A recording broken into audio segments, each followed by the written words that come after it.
Indira Ali, captivating, original, subtle yet open, humble yet proud. Those are just a few words to describe a woman who took her career into her own hands with zero apologies. Only in her early 20s, Indira is wise beyond her years, yet her vulnerability puts her in a place where in many ways one can still relate. I hate growing up. What? It's so hard. So my 20s are so hard. But you're doing it. I know, but it's so hard. Yeah, I'm just trying to figure out The every day is identity such part. a challenge of what I want to do, who I want to be. I'm sure. You know. Those are what your 20s are for. Yeah, trying to figure out who I am. People expect me to keep doing the same thing. And I don't want it to be like that. Like I want to step off into everything. Right. I've always felt that one can have more than one passion. And I feel Indira has a passion for both modeling and acting. I look up to women who feel as though they can carry more than one role. Screw the rules. Who even created them? People, they're like, why? Like, you don't model anymore? You're not a model no more? People who are artistic often find themselves in many different things. When I went to Arena Players, I was probably in like the 7th or 8th grade. And I mean, acting is what I wanted to do because I grew up watching Disney Channel. And watching Disney Channel, my favorite show was That's So Raven. So with That's So Raven, I just wanted to be her, like just her all the time. So acting was really my thing, but I didn't really know how to get into acting. Like modeling came easier than acting did, you know, if that makes sense. So when I did the Arena Players thing, I kind of stepped back from acting and then went into modeling because it was just more convenient at the time, but I really want to be an actress. Like that's my goal, is to be an actress. So I think just growing up, like just really figuring out what I want to do. Of course I love modeling, but acting is like the career path that I want to choose. Like that's the love I have. My other inspirations, number one is definitely Taraji P. Henson. And I love her because she basically did the same thing I did, but she had a son. And when she left and went to LA, it was like nothing stopping her. I love Drew Barrymore. That's my actress inspiration. I love her so much because she's carefree. I love Jennifer Aniston. Indira took some time out of her busy day to tell me a little bit about the overall experience she had on the set of Being Mary Jane. My experience on this set was awesome, for one, because we got to be there while Gabrielle Union was there. And actually, she was sitting right behind me. So we got to ask her a bunch of questions and just really her views on the industry and what we should take from it. So while I got to be on set, she actually dropped some jewels, too. She was so helpful and really encouraging. And it was awesome, too, because sometimes you would think that some stars like don't want to be involved or don't want to give any encouraging words, but she really did. She gave a whole, really like because we were in a classroom, she gave like a whole lecture about the industry and what we should and shouldn't do. So it was pretty awesome. She told us to be patient, honestly. She told us to always have faith. She told us to never take no for an answer. Basic stuff that you should know, but she said that it really makes sense once you're, you know, going after a goal that you want to do. And since we're all trying to be actors in the room on set with her, she just told us things that she did. She just said, stay patient. Honestly, I just felt like the whole thing was surreal. Like, I couldn't believe that she was even that close to me, that I got to see her, like, that she got to talk to me. Like, I don't know. The whole thing was just that I felt that it was real. Like, I thought that I could do it. Like I could be her. And she made me feel that I could be that way, too. So, I don't know. I think I just took from it that it was amazing to even be in the same room with her and that everything's possible.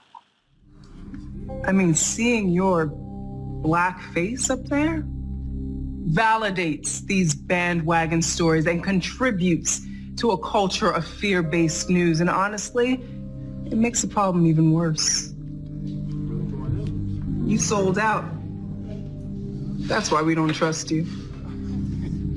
So what really made me take the leap to Atlanta, honestly, I kind of just felt like it was time to go. Like I felt like time here in Baltimore had expired and it was time for new things. It was time for new scenery. Like a lot was happening at the moment. When I put my mind to something, that's just what I do. Like I don't think about it when it comes to like my dreams or anything. So if I say I'm about to get up and move to Atlanta, and it wasn't planned at all. I was just like, I'm about to get up and move to Atlanta. Like I didn't tell anyone. Like I didn't. So I got a job at Fridays in Towson and I worked there for like a month, literally, and saved up some money and just left. I don't know.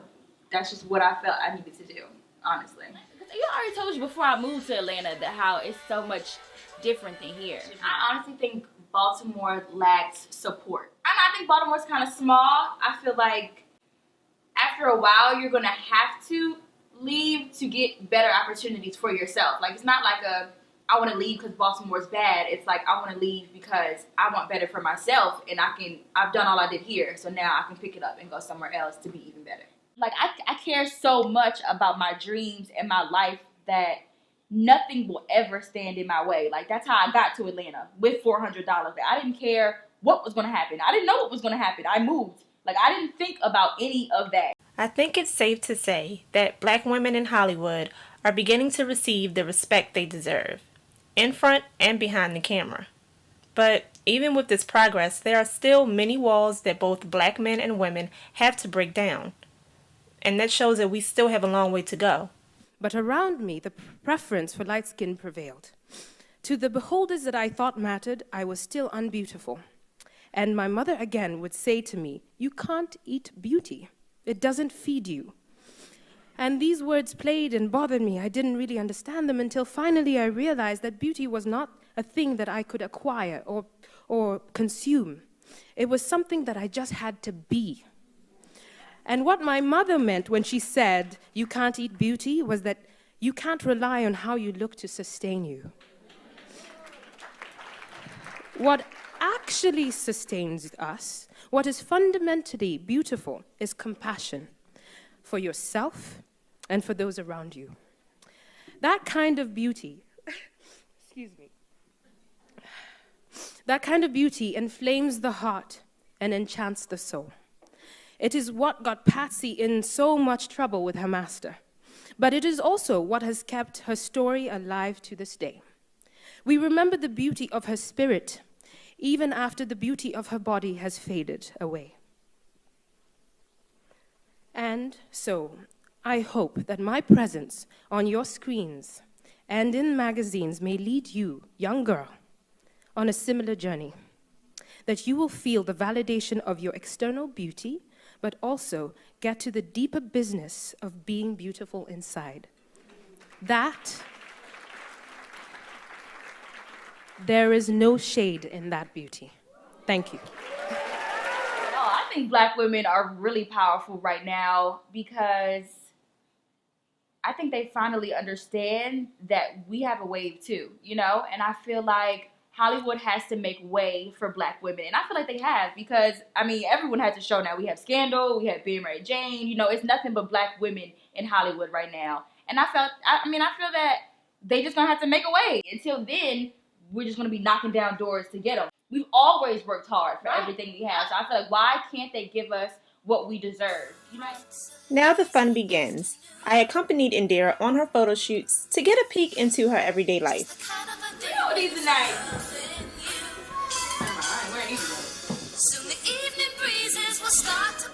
Damn. 1 o'clock, 2 o'clock, 3 o'clock, 4. Outside steady, knocking on my door. Indira spoke a little about how over the years she became more comfortable with her body and tasteful nudity.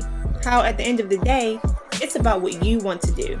You set the tone and you set the boundaries. Actually, the cover I like. I like the cover. I like the cover. Say just like that. Yeah. Yeah, say just like Exactly. that. I don't know, you're allowed to grow and you're allowed to explore who you are. And I feel like that's what I did. Like when I moved to Atlanta, it totally changed me. And I felt that right now, since I'm not in Baltimore, I was able to find myself growing up. And like now I'm actually in the stage where I can figure out who I am, what I want to be, who I want people to see me as. And I feel like I really did grow up, and I felt that the way I feel now kind of transitions into who I'm going to become. There's an emptiness. I feel like the Indian I am. I want you to take me serious. Just tell me when it is. No? Y'all don't get that vibe? Alright.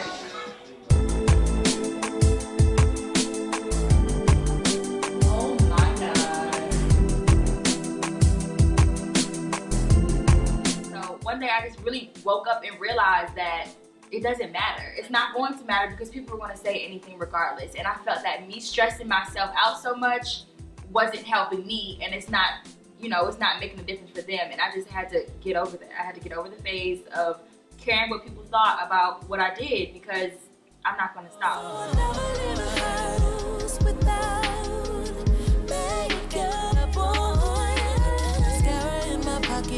Running to the market, cause you never know who's watching. Like, everyone needs to open their eyes and realize that you determine everything that you want to do, everything you want to be. That's up to you.